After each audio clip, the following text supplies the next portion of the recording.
Hey, welcome to another episode of the Blackout Tips Podcast. I'm your host, Rod, joined as always by my co-host, Karen. And we are live on a Wednesday, ready to do some podcasting. It's going to be a quick episode. Well, quick for us, short for everybody. I mean, long for everyone else.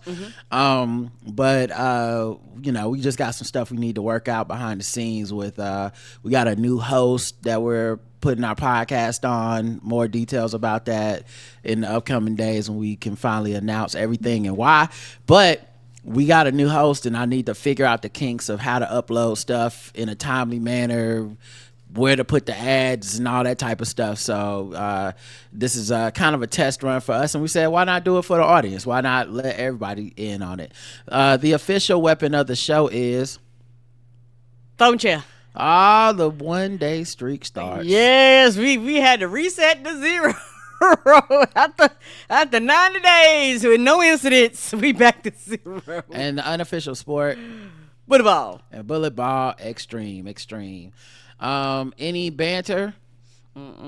Yeah, I don't think I wrote down. I had something and I just must not have written it down. So looks like we're just getting right into the show, everybody.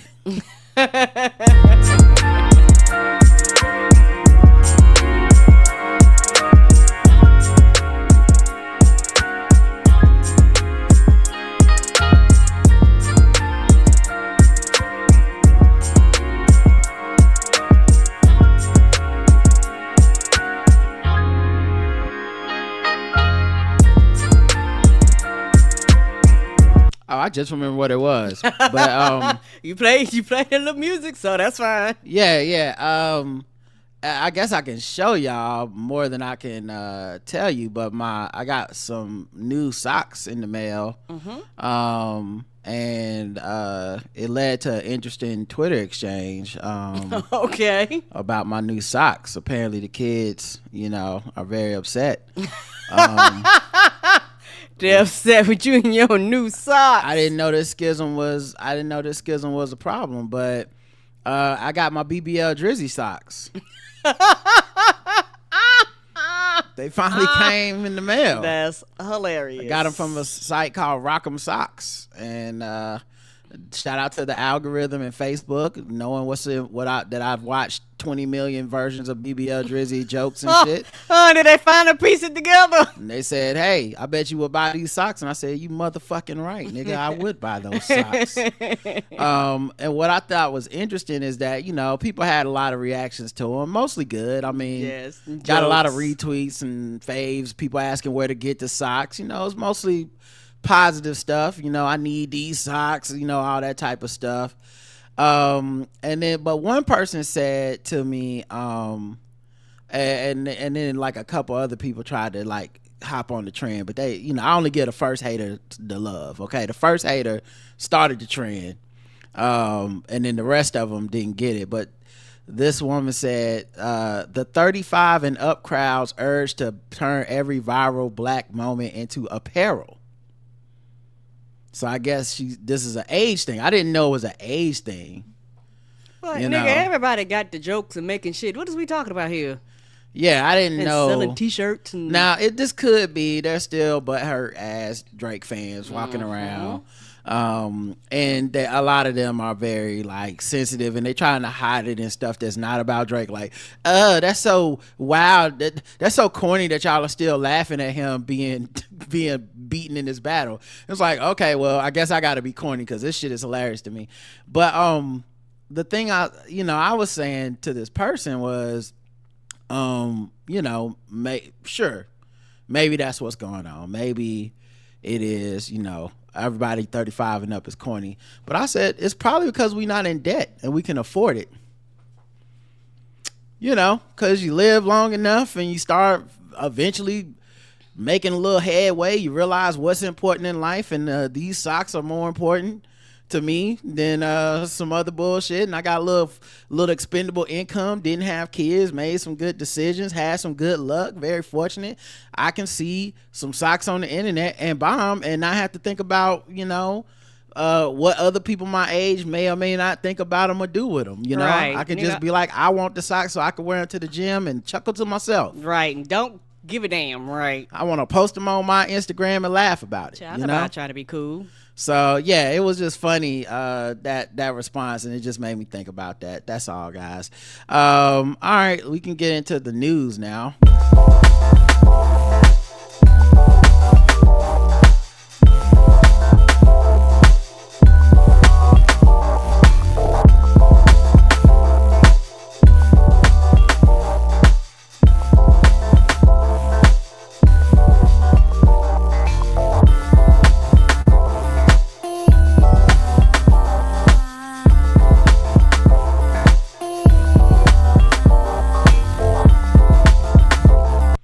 I used to hate to see people buy shit too when I was broke. You know, we all been there. Yes, and someone buying a room. Ain't Jake 35 and plus, nigga? What you talking about? The person you trying to defend is in the age range. What? It's stupid. I don't know, Karen. It's a wild time to be alive. Apparently so. I'm like, y'all gonna be 35 one day if God let you. If you live long enough, yes sir. Make some good decisions. I want that for y'all. You know. It's just a dumb thing people do. I thought that part of Twitter is dead, but I guess new niggas keep being invented every day and being like, how are you even on Twitter? You're over 26. And it's just like, all right, good luck, child. Right. All right, but let's get to the news and stuff. More Diddy fallout. You know, someone said we need music for this segment. I'm just like, yeah, but what is going to be Diddy music? I don't have any musical suggestions for this. No. I want to help give this man any credit. But something that I said would happen did come to happen. What happened? And y'all know how much I love when that happens, because that's the perfect time to pull out this old chestnut. Run is right. Yep. Run is right. Run is right. Run is right. Yep. Run is right. Yeah. Run is right. Whoop. What was that again? Oh yeah. Run was right. Run was right. So I told y'all that we don't really have the proper hip hop media because all of the gatekeeping, very popular hip hop podcasters, for the most part, have some issues with women and being physical or sexually assaulting or whatever women. In this case, you know, like I brought up, Academics has a lawsuit against him right now. This is not to say whether or not he's guilty. It's just how the fuck he gonna ever say anyone else is guilty without it coming up that, hey, you are being accused of some similar shit, right? Mm-hmm. Same thing with Charlemagne. Same thing with Joe Budden. Joe Budden tried to come hard and said on Diddy's apology, he's a lying sack of shit.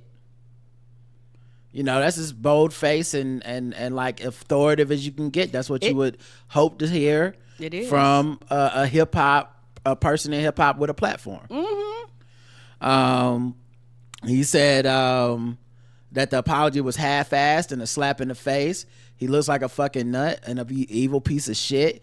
He said you're sick in the fucking head. The psychological games that you was playing as a nigga is not right. It's probably 100 cases we don't even know about. You're lying sack of shit. You so tone deaf. You on IG saying time will tell the truth. You let your legacy down. Nigga, you not white. You can't say you going to therapy anymore. This ain't 20 or 30 years ago. So just a very, very authoritative, resounding fuck this guy. And I think, you know, that's what a lot of people were hoping to hear from him. They feel like he's been a little too lax on talking about Diddy in particular because of, you know, like his business ties were revoked and all the, you know, oh, he's just afraid of da-da-da. So he came out and said something. But what did I say? All these niggas have something. So the second he comes out, his ex-girlfriend, Tahiri Jose, I think it's Jose, she pulled up on social media to be like, well, what about the abuse I endured while dating you?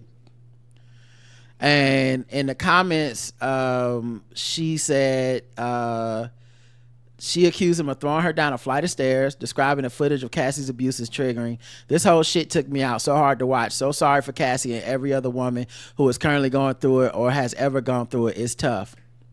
In response, Joe wrote a lengthy comment saying, you are a lying, failed gold digger that has abused, targeted, and manipulated many men. Outside of me, you lack an identity, which is why you tried desperately to attach yourself to me for over 15 years.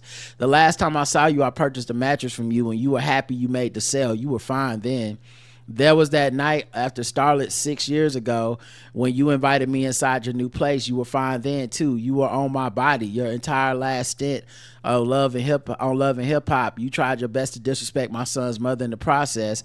I had to ask producers to keep you away from us like the cancer you are, yet you continue to slight my name online. It's your identity. I don't speak to you or about you because it's low vibrational. You're a low-level Dickman con woman that has been lying, and you already know for ages. I pray you heal and move on one day. Hopefully this is our last exchange. Prayers to our real victims.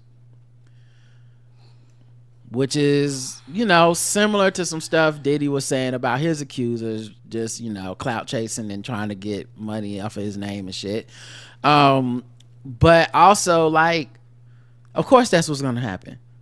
Now, of course, with it being Twitter and social media, and with Joe having literally years and years of social media, reality TV shows, and music, motherfuckers went and found receipts immediately.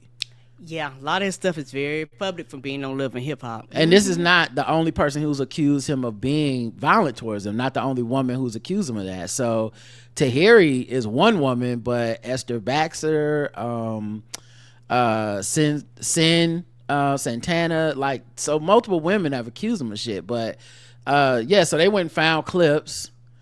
Let me see if I can make this bigger. There you go. Tell me about the threats to your relationship with Joe. I would say, and this is Kaylin Garcia talking about they're in like some type of reality TV relationship counseling. That would be his ex-girlfriend. Which ex-girlfriend? Thierry. Mm-hmm. I feel like for him and I to work out, he would have to leave that behind. Yeah. But I don't think he's ready.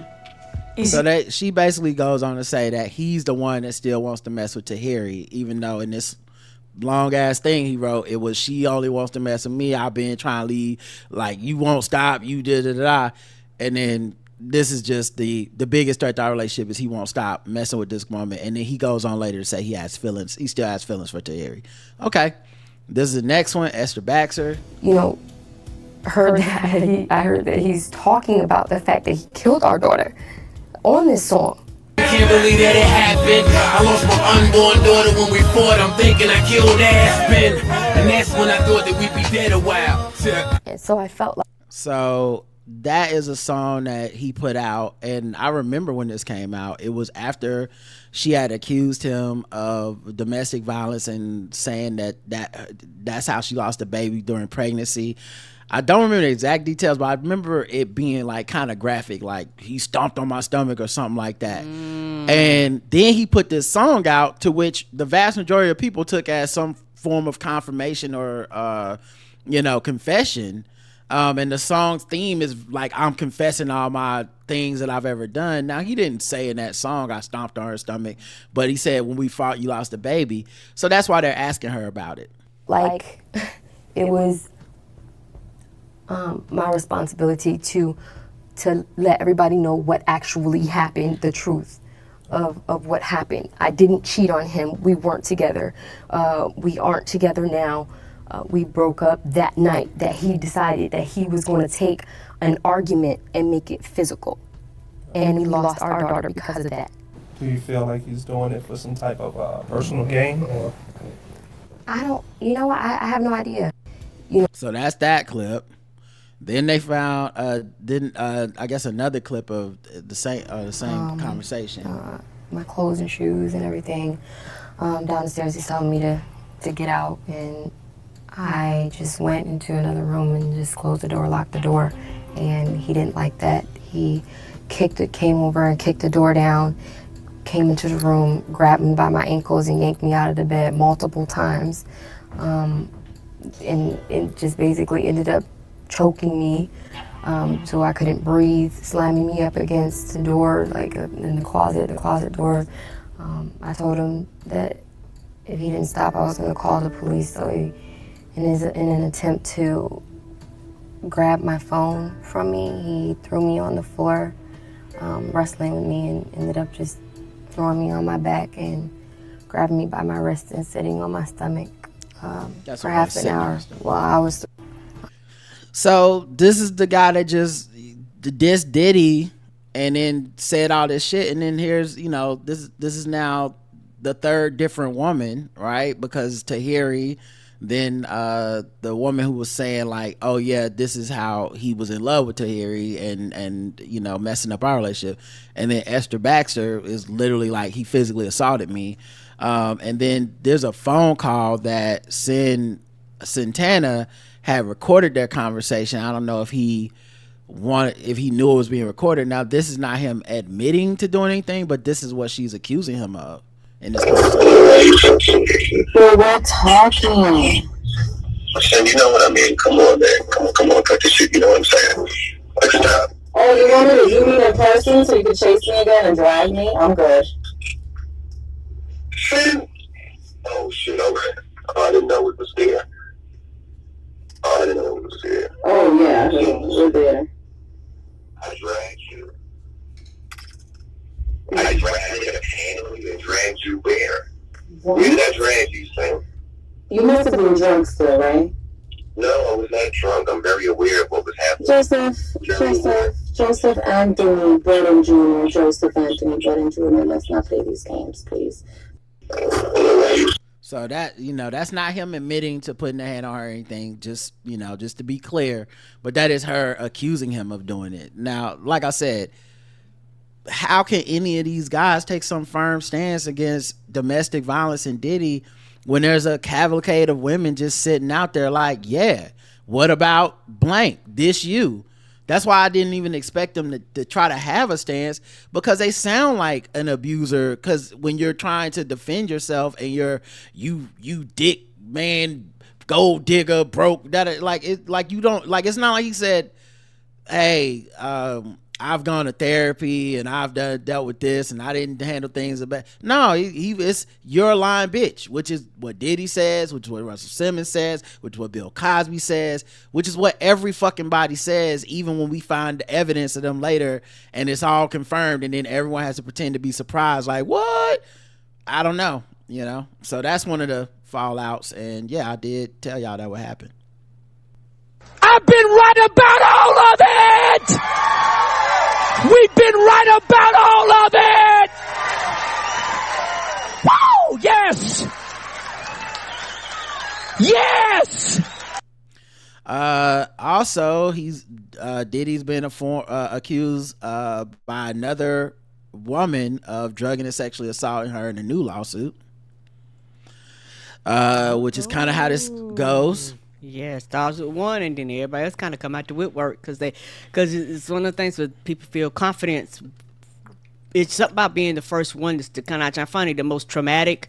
Like, they go after everybody, but they really go hard after the first one. Also, that I think there's a thing that happens where you want to support the person that came forward with your story. You know, it's like, well, if you're out here by yourself being attacked and disbelieved, now let me add my story to it, and then hopefully people will understand that this really happened, or that this person is dangerous, or whatever.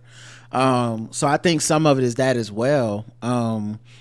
But yeah, her name's Crystal McKinney. She said she met him at Men's Fashion Week dinner in Manhattan, invited by a fashion designer that she knew. During the dinner, she said Cohn came on to her in a sexually suggestive manner and invited her to hang out at his recording studio.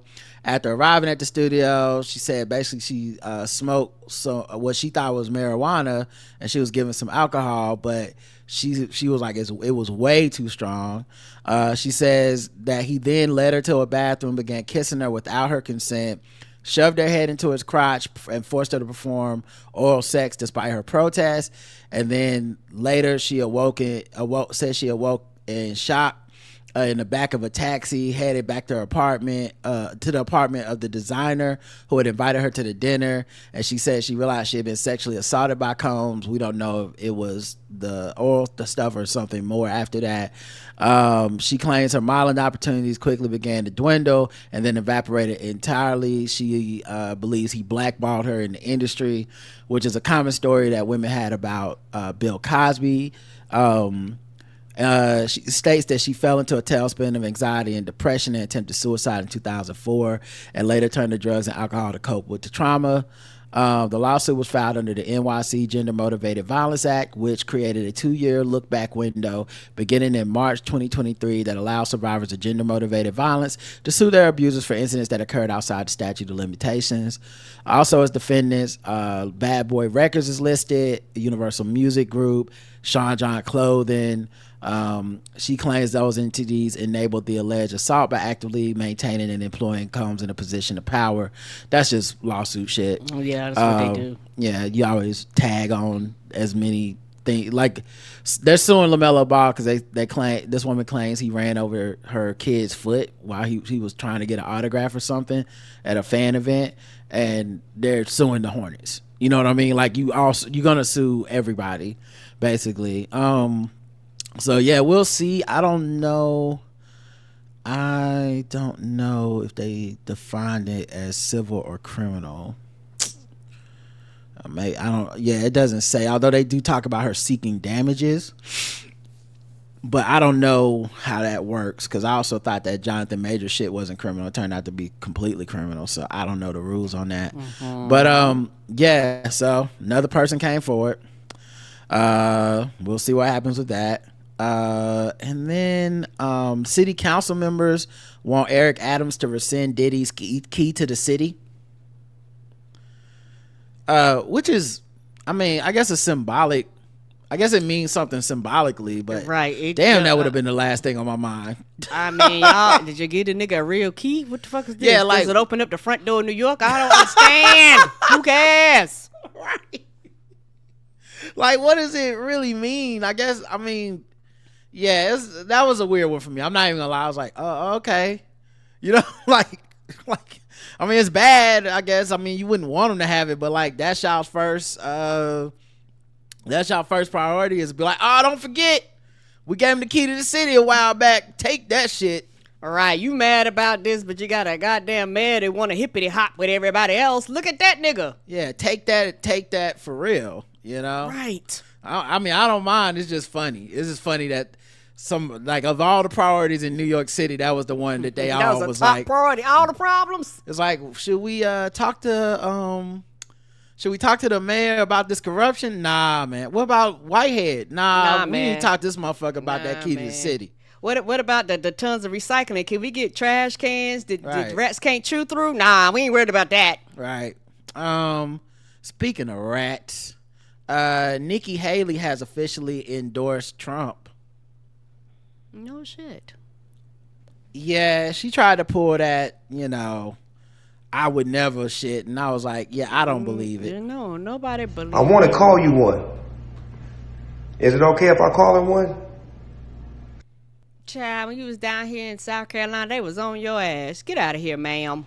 Yeah, it's like, they're cowards, and you can't trust them. They always go with Trump and their party over all the morals and sense they claim to have. Right. They always end up saying something like, well, Trump's not perfect, but Joe Biden would just be the worst thing to ever happen to anybody, because they also know two things.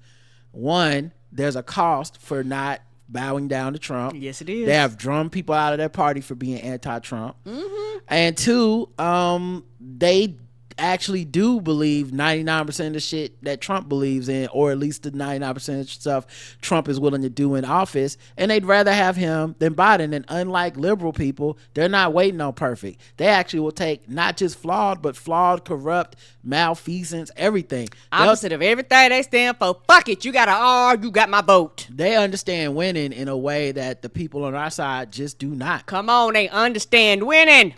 They rather have that person to do the shit they want to do most of the time than to live under a Democrat who literally will help them and the economy and everything. But they don't want that if it's coming from a Democrat. You know? The Democrat can say, this is the thing that you wanted. They go, fuck that. We don't want it no more because you said the shit. Yes. As a matter of fact, in another poll today, it was found by, I think it was Guardian Harris poll, 56% of respondents to this poll believe that the U.S. is in a recession. And that's not true. It's not in a recession. More than half of Americans think the United States is in an economic recession, although gross domestic product has been increasing for the past several years. According to a new poll, 56% of respondents said they believe the U.S. is in a recession. 58% say that President Joe Biden is responsible for what they see as an economic downturn. Yeah, so I would want to question who did this poll, like who? Guardian Harris. That's who did it. Okay, and not who did the poll. Who took the poll is more of the question. Like, you know, like I wonder what questions did you ask him? You know, like I just don't find this that difficult to believe that 56% of people think that. That doesn't seem like an outlandish number. We live in an incredibly stupid racist country. Yeah, we do. And it's not about the reality of what's actually happening. Number one, 50% minimum are gonna say that it's a bad economy and that Joe Biden is responsible just because they are Republicans or conservatives. Right. So right there, that's 50% minimum. You'd never, if you polled 100 Americans down party lines, whatever those lines are, is already know that you will never find a conservative or Republican that will give him any credit for the economy. Right. Period. Even when it's better, measurably better under him than Trump, they don't give a fuck. And then you got to go to liberal people, the libertarians, the progressives. They are also huge, like depressed hive mind people that think the sky is always falling, everything's always bad. So when you present data to them that says, but this isn't true, they will, just like QAnon and any other conservative, ignore facts for feelings and be like, well, I don't feel like that's what's happening, so to me it is Joe Biden's fault and we are in a recession because I went to the store and it costs more to get such and such. It doesn't matter if I have more in my pocket. It doesn't matter if I'm making the most money I've ever had in my life. Like none of that bullshit. It doesn't matter matters. if unemployment is up or down. I just feel a certain way because a lot of this stuff is feelings. Agreed. And you can sit up there and tell them, well, it's not true. The GDP grew by 1.6% in the first quarter of 2024. That's a decelerated rate from 3.3% growth of the fourth quarter of 2023, but it's not recessionary. Keep in mind, we're still talking about growth in both cases. U.S. GDP growth has been outpacing that of other developed nations. That's something you never... Anytime it comes time to parse something, Americans tap out. Yes, they do. So if I'm like, listen, I hear what y'all saying, times ain't great.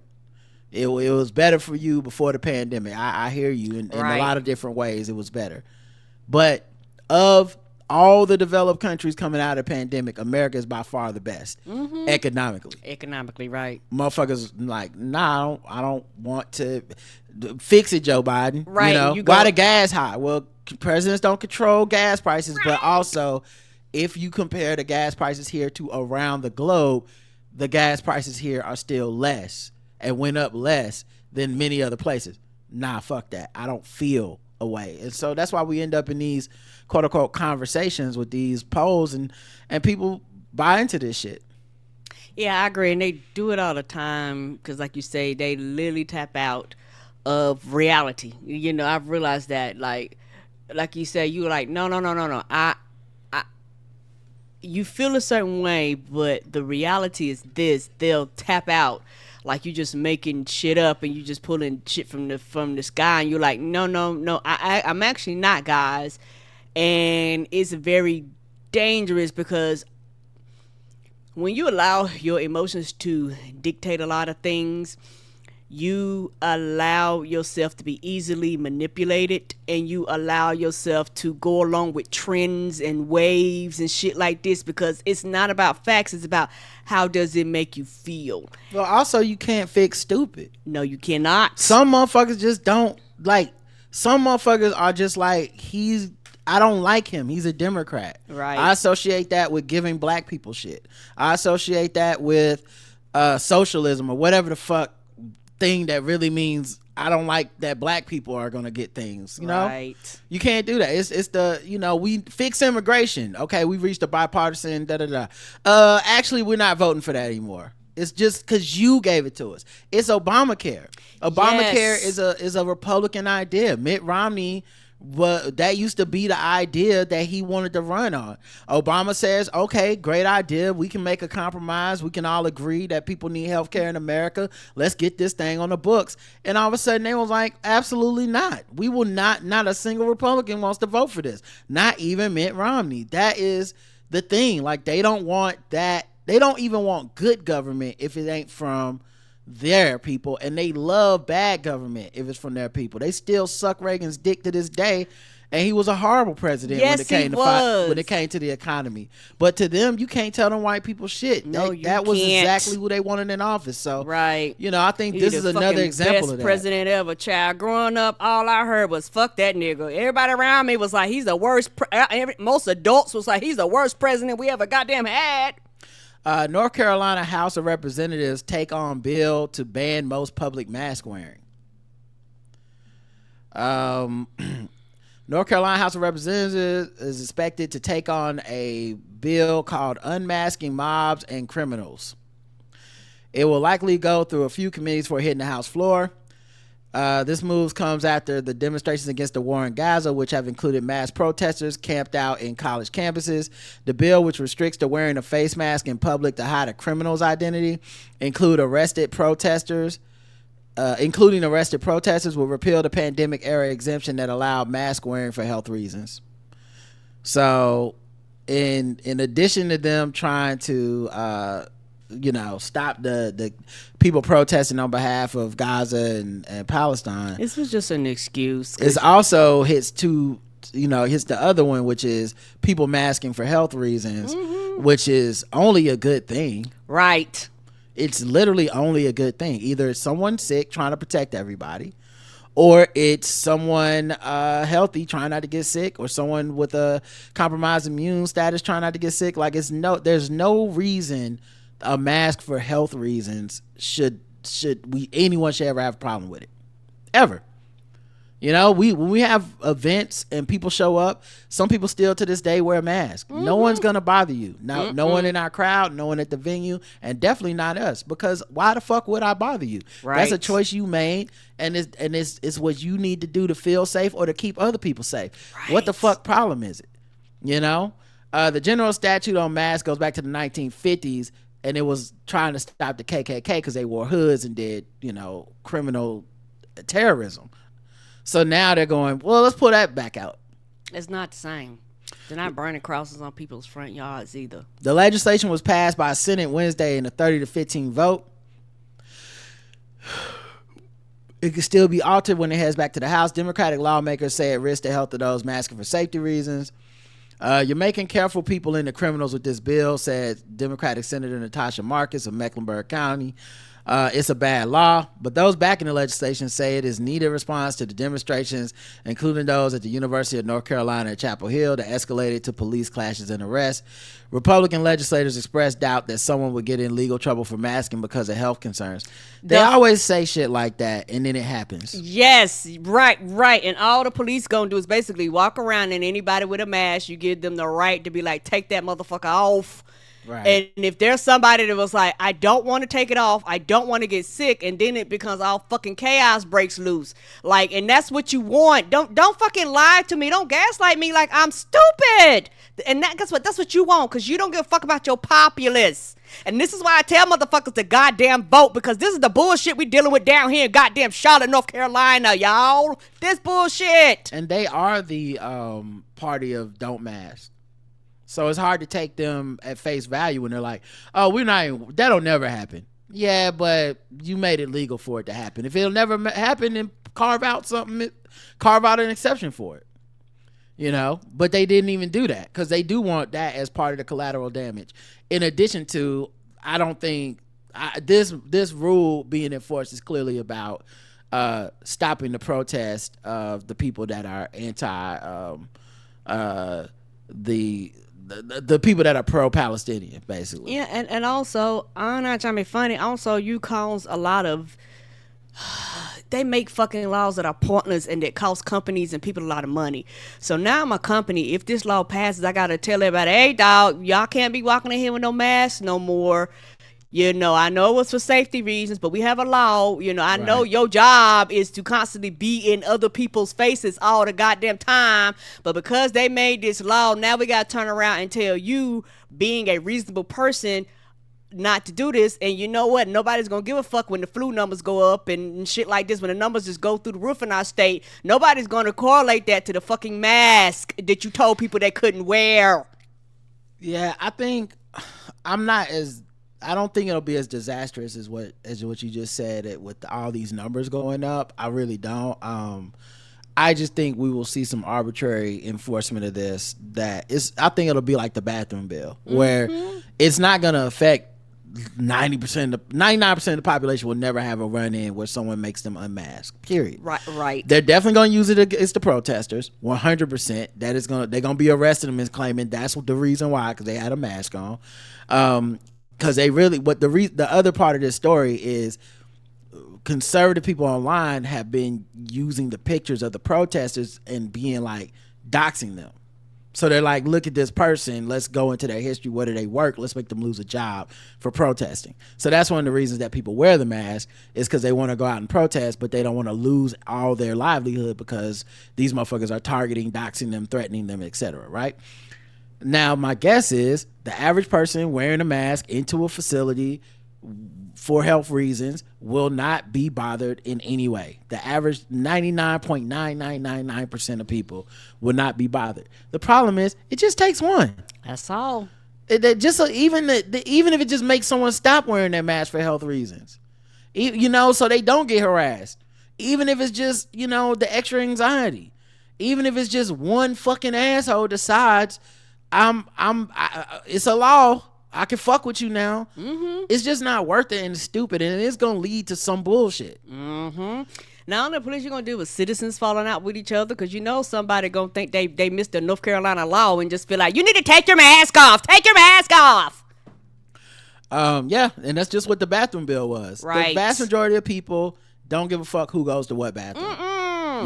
That period. Especially if it's like a situation where the person is dressed in a way that would stereotypically make you apply a gender of like, oh, she's a woman, without like most people wouldn't give a fuck. It's like, that's the bathroom to go to. Duh.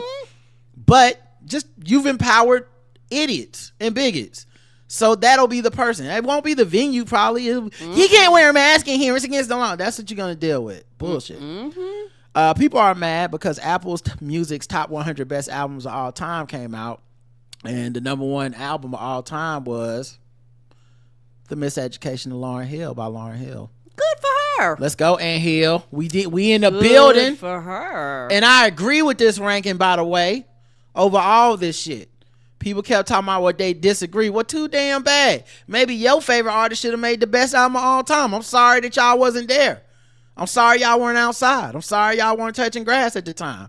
But Lauryn had the streets on lock. Okay, she had us crying. She had us dancing. She had us singing about heartbreak. Okay, she had us welcoming her son. We had everything back then. That was number one. Number two was Thriller by Michael Jackson. Okay. 3 was Abbey Road by the Beatles. 4, Dark Side of the Moon by Pink Floyd. 5, My Beautiful Dark Twisted Fantasy by Kanye West. That album goes. Don't care how the fuck you feel about him. 6, Pet Sounds by the Beach Boys. 7, Kinda Blue by Miles Davis. 8, What's Going On by Marvin Gaye. Blue by Joni Mitchell was 9, and lastly was Rumors by Fleetwood Mac. This sounds like Captain America's list from Civil War.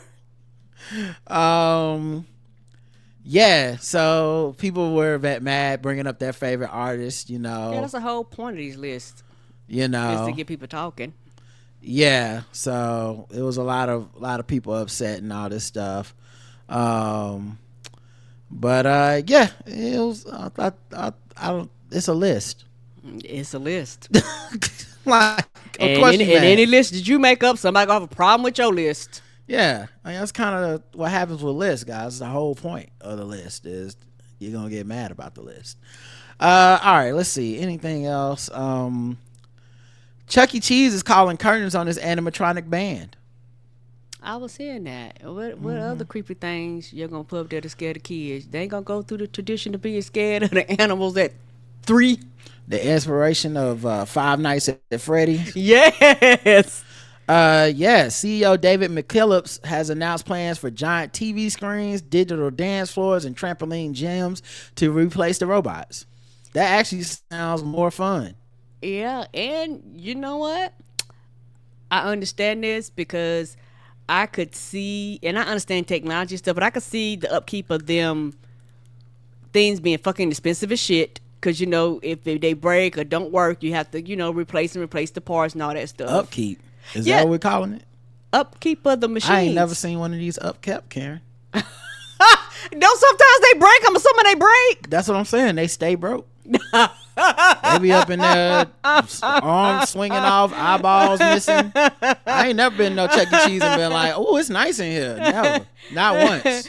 And so you ain't gonna have drunk parents over cheese fighting over beer and shit, you know, and they're scared the kids while the kids are scared too. Everybody's scared. Yeah, I've never seen these motherfuckers all working at the same time. I've only seen it be one moving like this and that be it. The rest of them be sitting there stuck or something broke. Or the lips barely moving or moving off beat. And the songs don't even slap like that. Yeah, once you get to a certain age, no, they don't slap. The song don't slap and the pizza don't smack. They canceled. I'm out of here. Did I do it right, Nick Jew? I don't know. She'll let me know. All right, let's see. Senators urged $32 billion in emergency spending on AI after finishing a year-long review. AI, shout out to Common. Yeah, a bipartisan group of 4 senators led by Majority Leader Chuck Schumer is recommending Congress spend at least $32 billion over the next 3 years to develop artificial intelligence and place safeguards around it. Writing in a report released Wednesday that the U.S. needs to harness the opportunities and address the risk. While any legislation related to AI will be difficult to pass, especially in an election year and a divided Congress, the senators said that regulation and incentives for innovation are urgently needed. This is gonna be crazy because they're talking out both sides of their neck, where one side is like, we need to harness the power of AI for ourselves and the government, and the other side is, this is a reckless, unlawful, wild west situation. We need some safeguards and some restraints. Yeah, we do. Meanwhile, artificial intelligence is mostly just theft right now. It's not. Yes, it is. It's just combing the internet and just taking billions and billions of shit. They was like, if it's out there, they're getting sued right now because people are like, hey, y'all can't just go out and scrub my whole goddamn book and claim that it's yours. I wrote this. Yeah, Scarlett Johansson is also suing right now because Sam Altman, I think is his name, asked could she voice like the AI bot that they have, and probably because his dumbass saw her and was like, she did the voice in her, because these fucking white boy fucking venture capitalist startup ass bros are so basic. It's Elon Musk obsession with the letter X and shit like that. It's just dumb shit, but since they got the money, they got to be geniuses. Anyway, she told them no. Then they put it out and it sounded just like her. So she's suing. Then they took it down when she brought it up, but she's suing. I would sue the fuck out of them, and I hope she motherfucking wins, because don't do this, because a lot of this shit, like you said, a lot of shit they doing is fucking theft. They're scrubbing podcasts. They're scrubbing dictionaries. They're scrubbing so much shit that eventually they was like, they're going to be fucking at the end of the internet to the point where they was like, we going to have to go to other places like the dark web and shit, because in Reddit and all these, you know, low class shit, because we're consuming so much shit. Keep in mind, the sales point is it will empower artists to have freedom and help them Then it steals from artists. It takes from artists. They say, you don't have my consent. This is not empowering anyone. It's the same pitch that they do with everything that ends up being just blatant.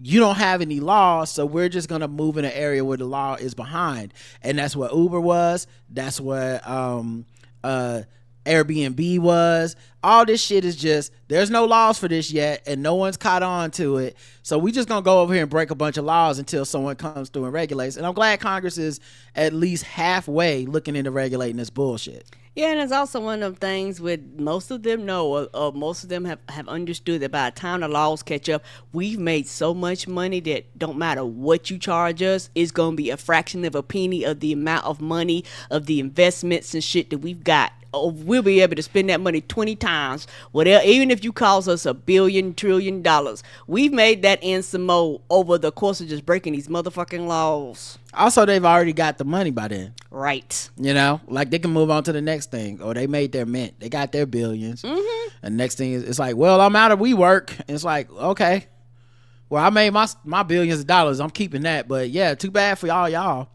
All right, we need to wrap it up. Let's do a little bit of Guess the Race, and then we'll get out of here. Where's the Guess the Race music? Oh, that's right, it's higher. There we go. What time is it?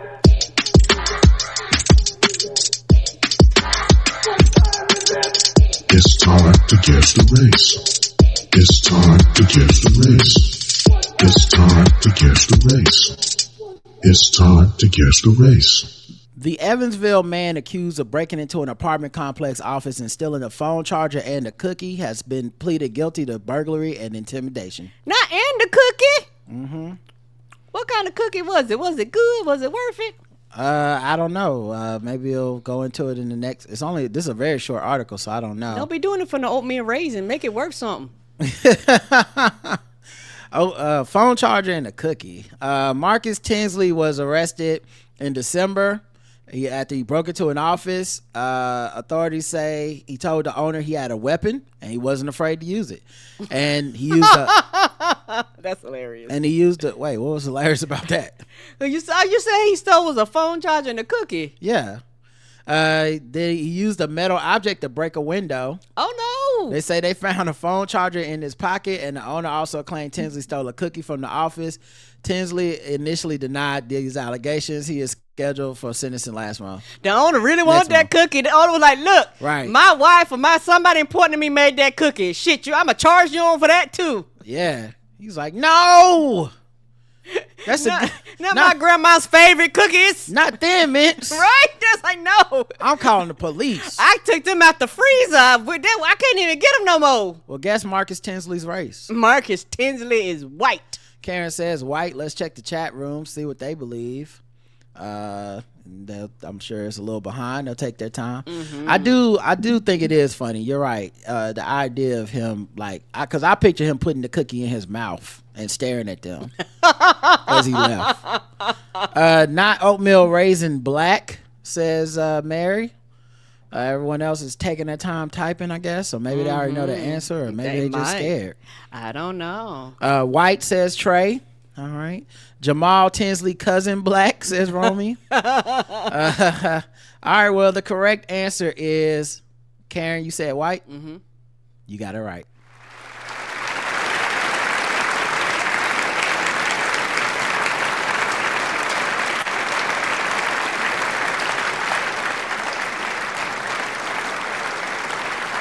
One person did say black.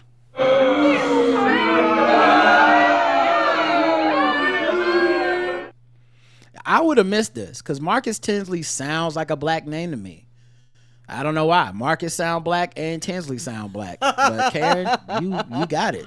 Yay! I was like, the crime sounds white. It definitely does. I'm sorry. You're absolutely right. I was like, I'm gonna go against all instincts. Don't apologize. You got it right. A man was busted for battery with his soiled diaper.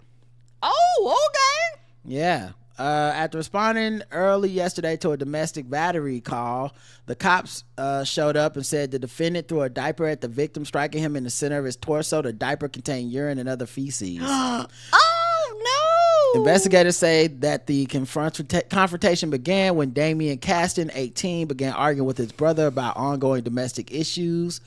Cops reported that Caston is paralyzed but ambulatory by using his upper body. After Caston damaged walls inside the home, he allegedly became aggressive towards a sibling and a witness and attempted to throw items at them. At that point, Caston's brother and the witness lifted and carried the defendant outside for the safety of all. Caston then allegedly removed his soiled diaper and threw it at his brother, striking him in the chest. Remnants of the diaper were seen on the front porch and on the stomach of the victim. Oh, no. Oh no. Yes. Oh no, child. What is happening here? No weapon was seized by the police. Yeah, because they not picking up the weapon. I'm about to say that's a goddamn lie. No weapon. We'll just take a picture of it. Charged with domestic battery, a misdemeanor. Caston was booked into the county jail from which he was released Tuesday afternoon.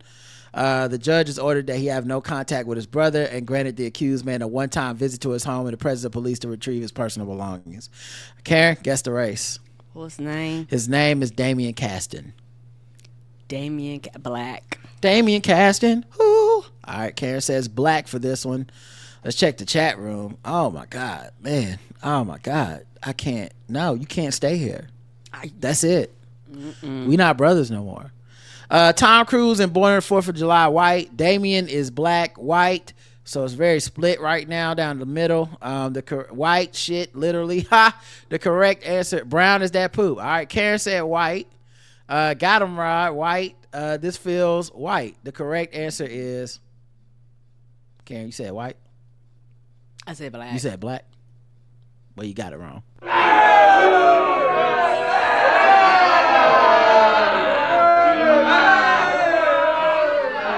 That's the sound his brother made when that shit hit him in the chest. If you said white, you got it right. And that's him there. I was just going by Damien, but no, it's white Damians. Mm-hmm. Damien and Batman. I'm sorry. Mm-hmm. My bad. Exactly. Matt Damien. Yeah. That's the joke, Karen. His name is Matt Damon. Okay. That's probably what I call him. My bad. All right, and of course, it's time for the bonus round. Now, Karen did miss it, so. What time is it? Triple the points. Triple the points. Triple the points. Triple the points. Triple the race. Triple the points. Triple the points. Triple the points. Triple the points. Triple the points. Triple the race.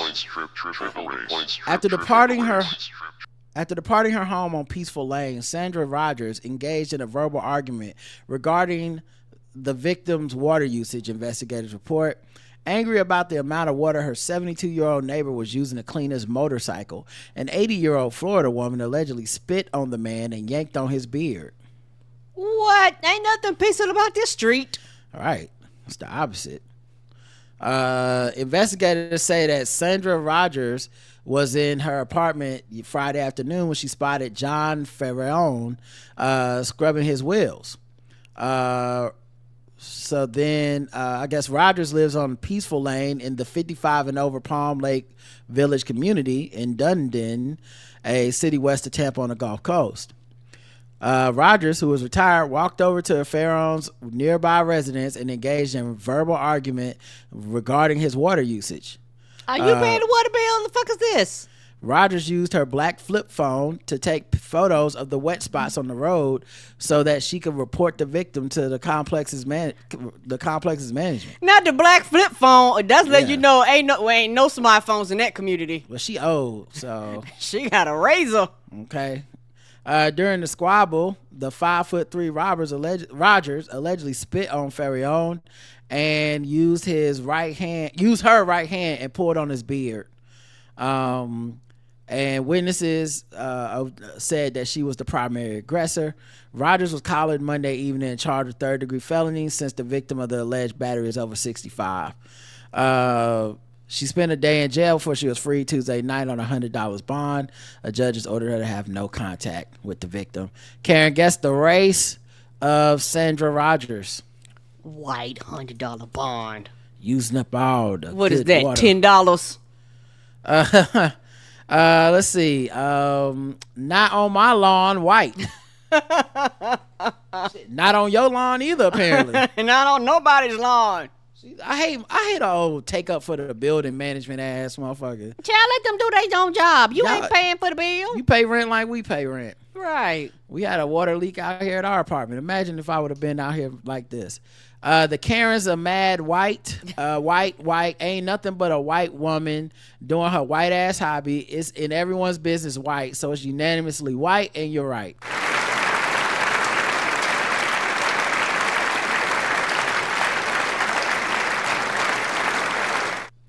And that's her right there. Yeah, she did that shit. And yes, go to jail. Yeah, go she got to the jail. Yeah, she got the look of a woman that don't like minding her business. All right, last thing, of course, sword ratchetness. Then we're gonna wrap this up. Head on over to Three Guys On.